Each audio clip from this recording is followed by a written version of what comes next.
और नए विषयों के साथ, नए प्रेरक उदाहरणों के साथ, नए नए संदेशों को समेटते हुए एक बार फिर मैं आपसे मन की बात करने आया हूं। जानते हैं, इस बार मुझे सबसे ज्यादा चिट्ठियां और संदेश किस विषय को लेकर मिली है।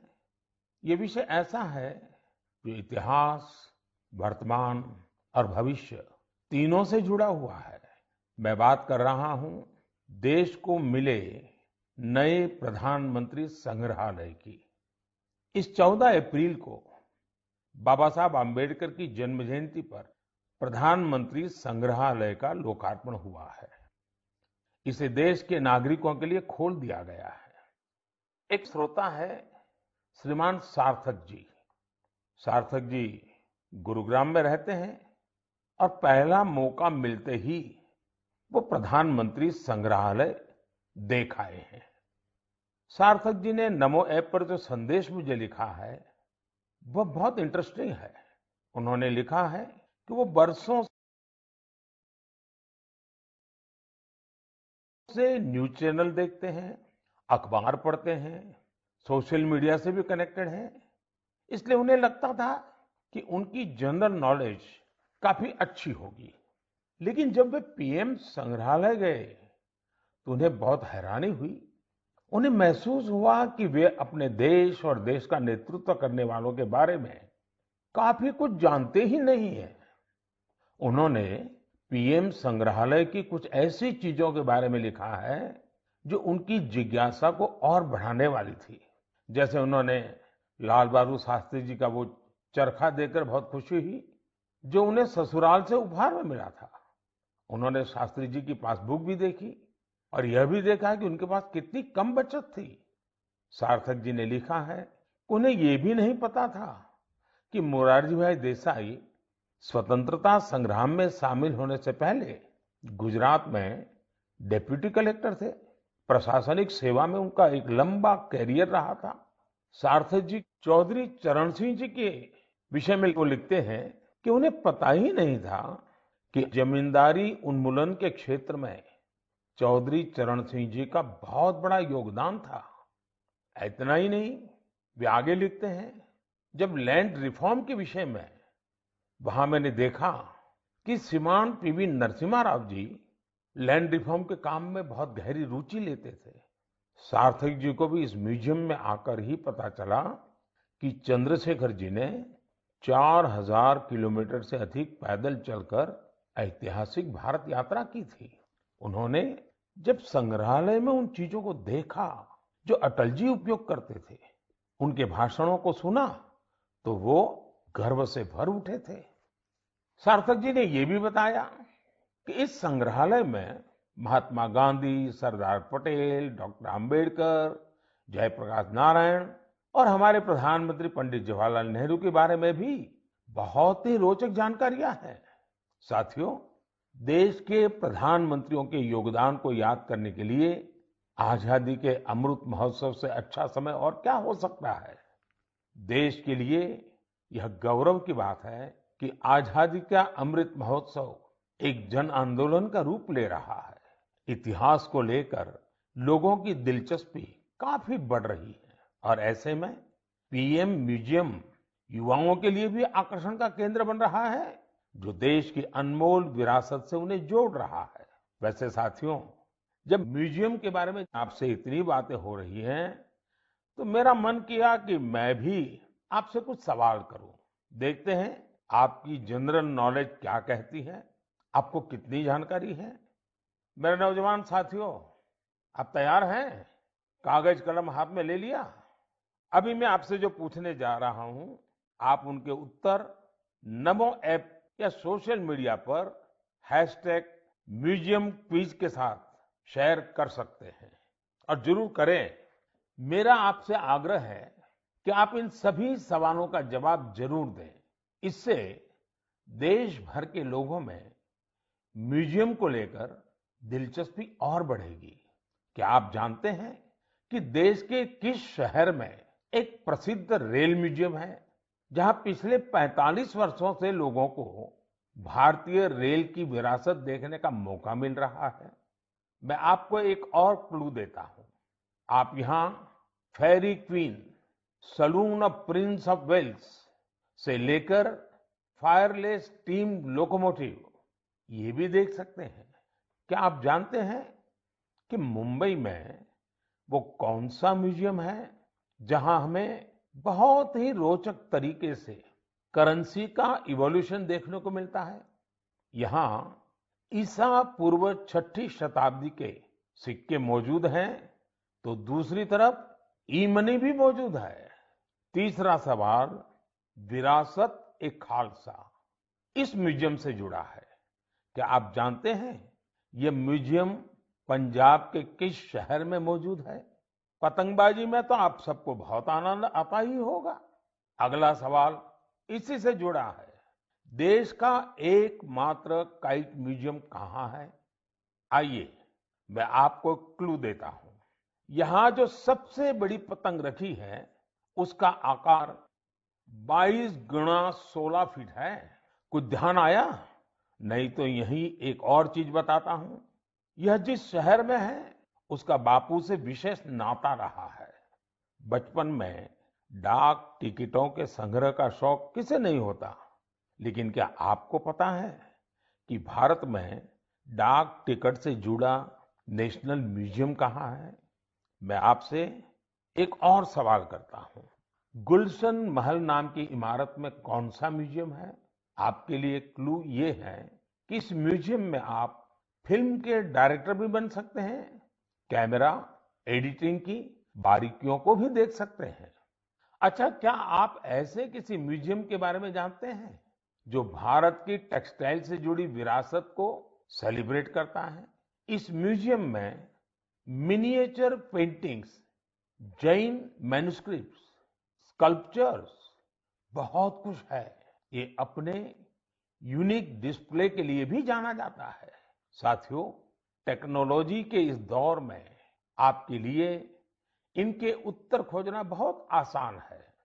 ये प्रश्न मैंने इसलिए पूछे ताकि हमारी नई पीढ़ी में जिज्ञासा बढ़े, वो इनके बारे में और पढ़ें, इन्हें देखने जाएं।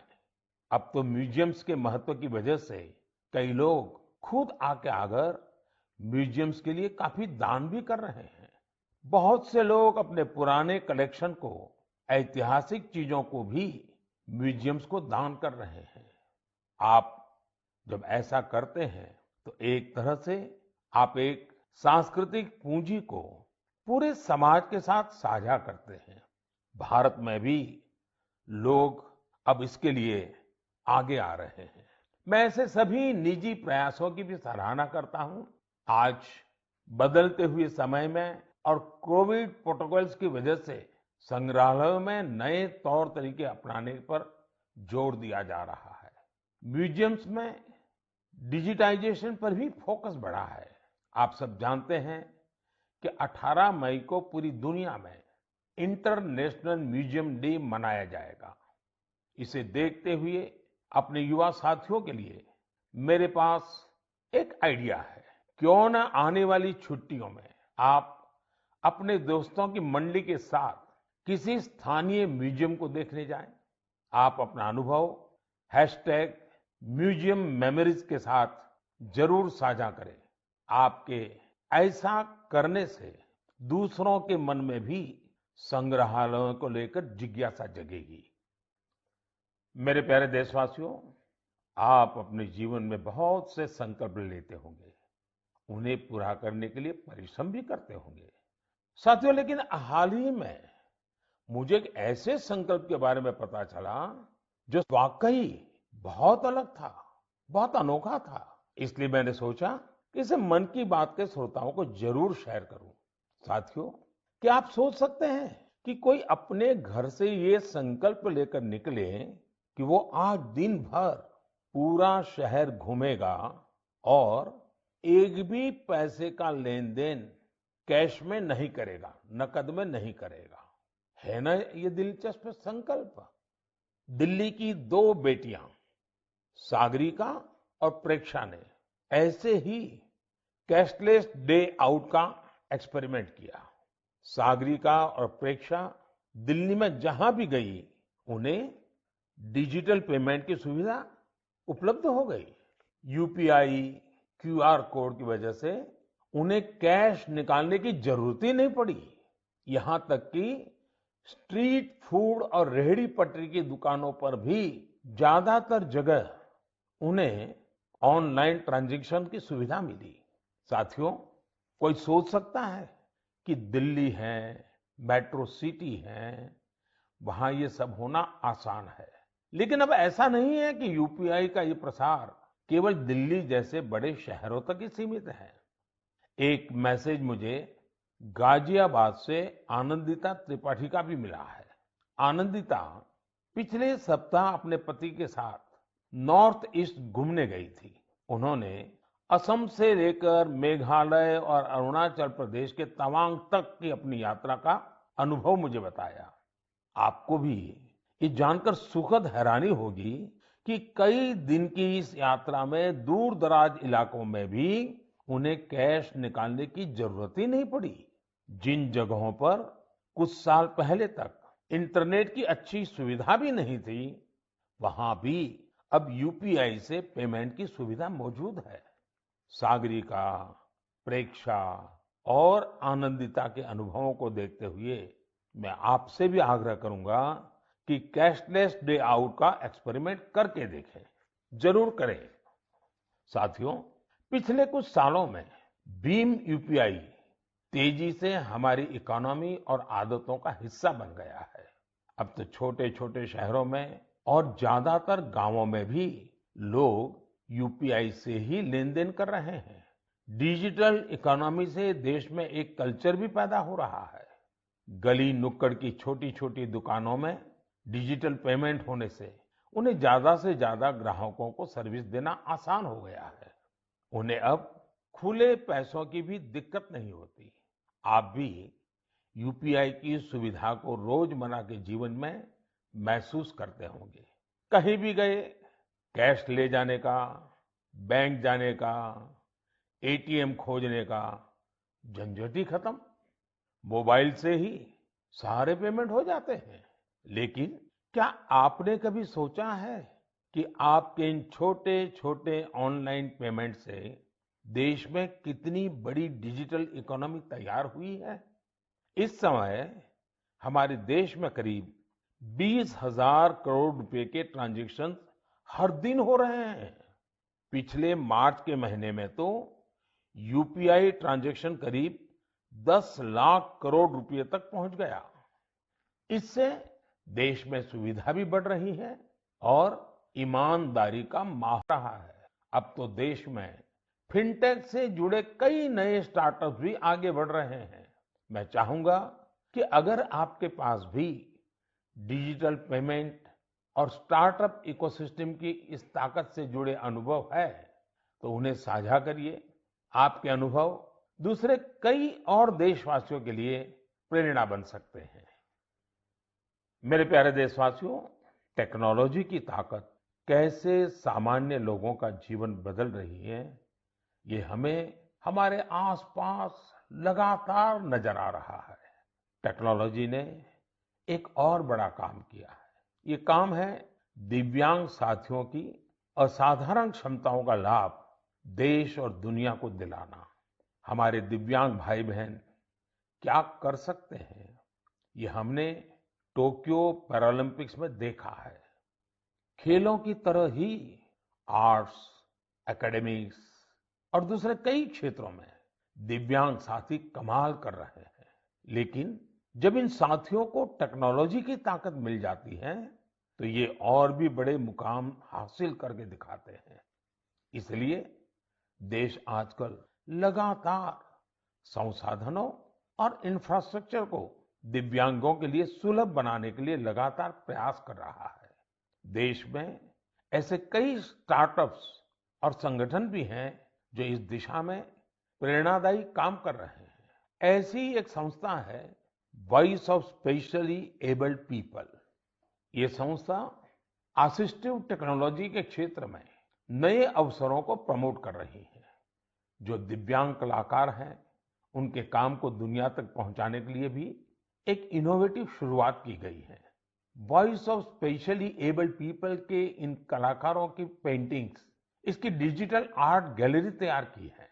दिव्यांग साथी किस तरह असाधारण प्रतिभाओं के धनी होते हैं और उनके पास कितनी असाधारण क्षमताएं होती हैं, ये आर्ट गैलरी इसका एक उदाहरण है।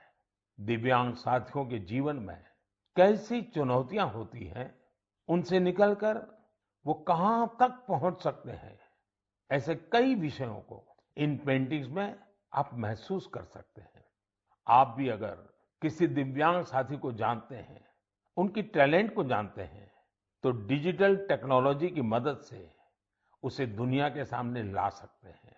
जो दिव्यांग साथी हैं, वो भी इस तरह के प्रयासों से जरूर जुड़े। मेरे प्यारे देशवासियों, देश के ज्यादातर हिस्सों में गर्मी बहुत तेजी से बढ़ रही है। बढ़ती हुई ये गर्मी पानी बचाने की हमारी जिम्मेदारी को भी उतना ही बढ़ा देती है।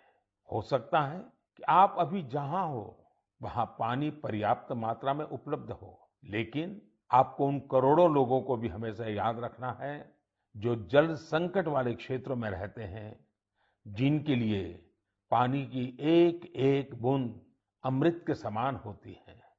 साथियों, इस समय आजादी के 75वें साल में आजादी के अमृत महोत्सव में देश जिन संकल्पों को लेकर आगे बढ़ रहा है, उनमें जल संरक्षण भी एक है। अमृत महोत्सव के दौरान देश के हर जिले में 75 अमृत सरोवर बनाए जाएंगे। आप कल्पना कर सकते हैं कि कितना बड़ा अभियान है। वो दिन दूर नहीं जब आपके अपने शहर में 75 अमृत सरोवर होंगे। मैं आप सभी से और खासकर युवाओं से चाहूंगा कि वो इस अभियान के बारे में जानें और इसकी जिम्मेदारी भी उठाएं। अगर आपके क्षेत्र में स्वतंत्रता संग्राम से जुड़ा कोई इतिहास है, किसी सेनानी की स्मृति है, तो उसे भी अमृत सरोवर से जोड़ सकते हैं। वैसे मुझे यह जानकर बहुत अच्छा लगा कि अमृत सरोवर का संकल्प लेने के बाद कई स्थलों पर इस पर तेजी से काम शुरू हो चुका है। मुझे यूपी के रामपुर की ग्राम पंचायत पटवाई के बारे में जानकारी मिली है। वहां पर ग्राम सभा की भूमि पर एक तालाब था, लेकिन वो गंदगी और कूड़े के ढेर से भरा हुआ था। पिछले कुछ हफ्तों में बहुत मेहनत करके स्थानीय लोगों की मदद से, स्थानीय स्कूली बच्चों की मदद से उस गंदे तालाब का कायाकल्प हो गया है। अब उस सरोवर के किनारे रिटेनिंग वॉल, चार दीवारी, फूड कोर्ट, फव्वारे और लाइटिंग भी न जाने क्या-क्या व्यवस्थाएं की गई हैं। मैं रामपुर की पटवाई ग्राम पंचायत को, गांव के लोगों को, वहां के बच्चों को इस प्रयास के लिए बहुत बहुत बधाई देता हूं। साथियों, पानी की उपलब्धता और पानी की किल्लत ये किसी भी देश की प्रगति और गति को निर्धारित करते हैं। आपने भी गौर किया होगा कि मन की बात में मैं स्वच्छता जैसे विषयों के साथ ही बार बार जल संरक्षण की बात जरूर करता हूं। हमारे तो ग्रंथों में स्पष्ट रूप से कहा गया है, पानीयम परमम लोके जीवानाम जीवनम समृतम, अर्थात संसार में जल ही हर एक जीव के जीवन का आधार है और जल ही सबसे बड़ा संसाधन भी है। इसलिए तो हमारे पूर्वजों ने जल संरक्षण के लिए इतना जोर दिया। वेदों से लेकर पुराणों तक हर जगह पानी बचाने को, तालाब, सरोवर आदि बनवाने को मनुष्य का सामाजिक और आध्यात्मिक कर्तव्य बताया गया है। वाल्मीकि रामायण में जल स्रोतों को जोड़ने पर, जल संरक्षण पर विशेष जोर दिया गया है। इसी तरह इतिहास के स्टूडेंट जानते होंगे, सिंधु, सरस्वती और हड़प्पा सभ्यता के दौरान भी भारत में पानी को लेकर कितनी विकसित इंजीनियरिंग होती थी। प्राचीन काल में कई शहर में जल स्रोतों का आपस में इंटरकनेक्टेड सिस्टम होता था। और ये वो समय था जब जनसंख्या उतनी नहीं थी, प्राकृतिक संसाधनों की किल्लत भी नहीं थी, एक प्रकार से विपुलता थी। फिर भी जल संरक्षण को लेकर तब जागरूकता बहुत ज्यादा थी। लेकिन आज स्थिति इसके उलट है। मेरा आप सभी से आग्रह है, आप अपने इलाके के ऐसे पुराने तालाबों, कुओं और सरोवरों के बारे में जानें। अमृत सरोवर अभियान की वजह से जल संरक्षण के साथ साथ आपके इलाके की पहचान भी बनेगी। इससे शहरों में, मोहल्लों में स्थानीय पर्यटन के स्थल भी विकसित होंगे। लोगों को घूमने फिरने की भी एक जगह मिलेगी। साथियों, जल से जुड़ा हर प्रयास हमारे कल से जुड़ा है। इसमें पूरे समाज की जिम्मेदारी होती है। इसके लिए सदियों से अलग अलग समाज, अलग अलग प्रयास लगातार करते आए हैं। जैसे कि कच्छ के रण की एक जनजाति मालधारी जल संरक्षण के लिए वृदास नाम का तरीका इस्तेमाल करती है। इसके तहत छोटे कुएं बनाए जाते हैं और उसके बचाव के लिए आसपास पेड़ पौधे लगाए जाते हैं। इसी तरह मध्य प्रदेश की भील जनजाति ने अपनी एक ऐतिहासिक परंपरा हलमा को जल संरक्षण के लिए इस्तेमाल किया। इस परंपरा के अंतर्गत इस जनजाति के लोग पानी से जुड़ी समस्याओं का उपाय ढूंढने के लिए एक जगह पर एकत्रित होते हैं। हलमा परंपरा से मिले सुझावों की वजह से इस क्षेत्र में पानी का संकट कम हुआ है और भूजल स्तर भी बढ़ रहा है। साथियों, ऐसे ही कर्तव्य का भाव अगर सबके मन में आ जाए तो जल संकट से जुड़ी बड़ी से बड़ी चुनौतियों का समाधान हो सकता है। आइए, आजादी के अमृत महोत्सव में हम जल संरक्षण और जीवन संरक्षण का संकल्प लें। हम बूंद बूंद जल बचाएंगे और हर एक जीवन बचाएंगे। मेरे प्यारे देशवासियों, आपने देखा होगा कि कुछ दिन पहले मैंने अपने युवा दोस्तों से, स्टूडेंट से परीक्षा पर चर्चा की थी। इस चर्चा के दौरान कुछ स्टूडेंट से कहा कि उन्हें एग्जाम में गणित से डर लगता है। इसी तरह की बात कई विद्यार्थियों ने मुझे अपने संदेश में भी भेजी थी। उस समय ही मैंने ये तय किया था कि गणित, मैथमेटिक्स पर मैं इस बार के मन की बात में जरूर चर्चा करूंगा। साथियों, गणित तो ऐसा विषय है जिसे लेकर हम भारतीयों को सबसे ज्यादा सहज होना चाहिए। आखिर गणित को लेकर पूरी दुनिया के लिए सबसे ज्यादा शोध और योगदान भारत के लोगों ने ही तो दिया है। शून्य यानी जीरो की खोज और उसके महत्व के बारे में आपने खूब सुना भी होगा। अक्सर आप ये भी सुनते होंगे कि अगर जीरो की खोज न होती तो शायद हम दुनिया की इतनी वैज्ञानिक प्रगति भी न देख पाते। कैलकुलस से लेकर कंप्यूटर्स तक ये सारे वैज्ञानिक आविष्कार जीरो पर ही तो आधारित हैं। भारत के गणितज्ञों और विद्वानों ने यहां तक लिखा है कि यत् किंचित वस्तु तत्सर्वम, यत् किंचित वस्तु तत्सर्वम गणितेन बिना नहीं, गणितेन बिना नहीं। अर्थात इस पूरे ब्रह्मांड में जो कुछ भी है वो सब कुछ गणित पर ही आधारित है। आप विज्ञान की पढ़ाई को याद करिए तो इसका मतलब आपको समझ आ जाएगा। विज्ञान का हर प्रिंसिपल एक मैथमेटिकल फॉर्मूला में ही तो व्यक्त किया जाता है। न्यूटन के लॉज हो, आइंस्टाइन का फेमस इक्वेशन, ब्रह्मांड से जुड़ा सारा विज्ञान एक गणित ही तो है। अब तो वैज्ञानिक भी थियरी ऑफ एवरीथिंग की चर्चा करते हैं, यानी एक ऐसा सिंगल फॉर्मूला जिससे ब्रह्मांड की हर चीज को अभिव्यक्त किया जा सके। गणित के सहारे वैज्ञानिक समझ के इतने विस्तार की कल्पना हमारे ऋषियों ने हमेशा से की है। हमने अगर शून्य का आविष्कार किया तो साथ ही अनंत यानी इन्फिनिट को भी एक्सप्रेस किया है। सामान्य बोलचाल में जब हम संख्याओं और नंबर्स की बात करते हैं तो मिलियन, बिलियन और ट्रिलियन तक बोलते और सोचते हैं। लेकिन वेदों में और भारतीय गणित में ये गणना बहुत आगे तक जाती है। हमारे यहाँ एक बहुत पुराना श्लोक प्रचलित है, एकम दशम शतम चैव सहस्त्रम अयुतम तथा लक्षम च न्यूतम चैव कोटि ही अर्बुदम एव च वृंदम खर्वो निखर्व च शंख पद्म च सागर अंत्यम मध्यम परार्ध च दश वृद्धा यथाक्रमम।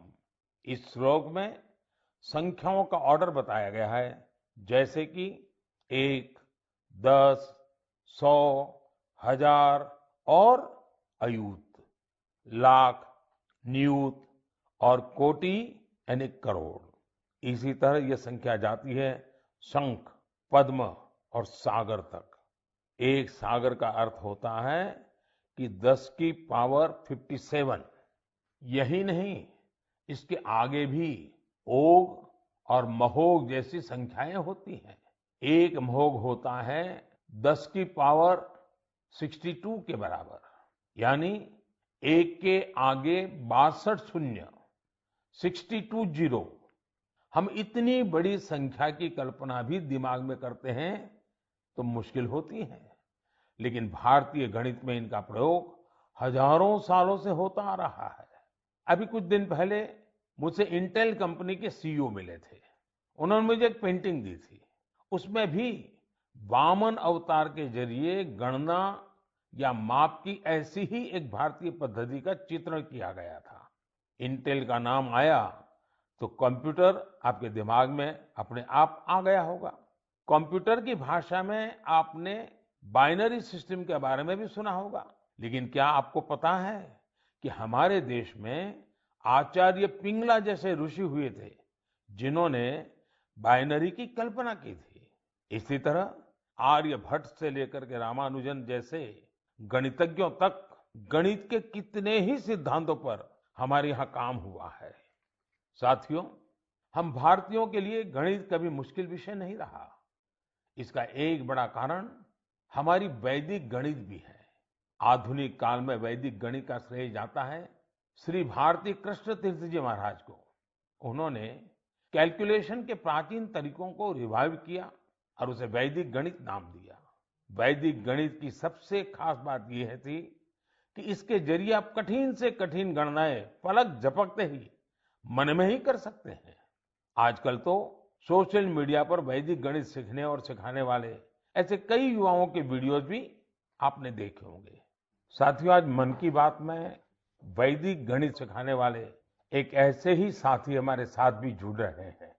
ये साथी हैं कोलकाता के गौरव टेकरीवाल जी, और वो पिछले 2-2.5 दशक से वैदिक मैथमेटिक इस मूवमेंट को बड़े समर्पित भाव से आगे बढ़ा रहे हैं। आइए उनसे ही कुछ बातें करते हैं। गौरव जी, नमस्ते। नमस्ते सर। मैंने सुना है कि आप वैदिक मैथ्स के लिए काफी रुचि रखते हैं, बहुत कुछ करते हैं। तो पहले तो मैं आपके विषय में कुछ जानना चाहूंगा और बाद में इस विषय में आपकी रुचि कैसे है, जरा मुझे बताइए। सर, मैं 20 साल पहले जब बिजनेस स्कूल के लिए अप्लाई कर रहा था तो उसकी कॉम्पिटिटिव एग्जाम होती थी जिसका नाम है कैट।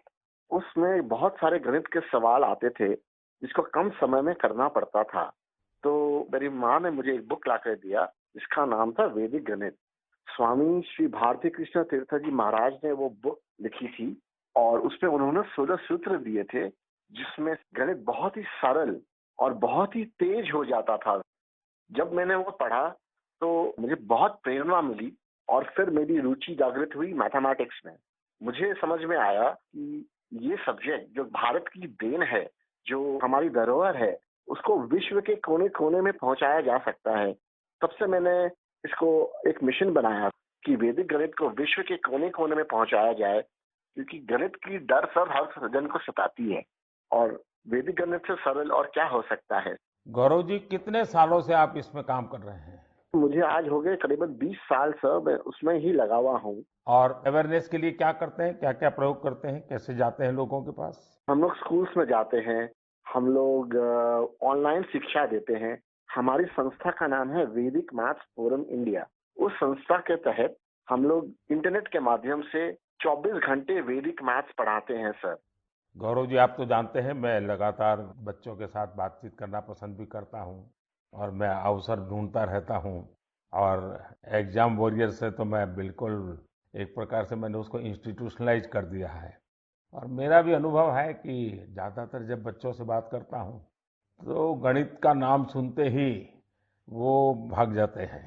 और तो मेरी कोशिश यही है कि ये बिना कारण जो एक हाव पैदा हुआ है उसको निकाला जाए, ये डर निकाला जाए।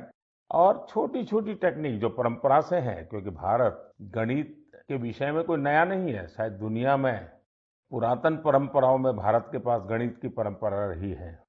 तो एग्जाम वॉरियर को डर निकालना है तो आप क्या कहेंगे उनको? सर ये तो सबसे ज्यादा उपयोगी है बच्चों के लिए, क्योंकि एग्जाम का जो डर होता है, जो हवा हो गया है हर घर में। एग्जाम के लिए बच्चे ट्यूशन लेते हैं, पेरेंट्स परेशान रहते हैं, टीचर्स भी बहुत परेशान होते हैं। तो वैदिक गणित से ये सब छू मंतर हो जाता है। इस साधारण गणित की अपेक्षा में वैदिक गणित 1500% तेज है, और इससे बच्चों में बहुत कॉन्फिडेंस आता है और दिमाग भी तेजी से चलता है।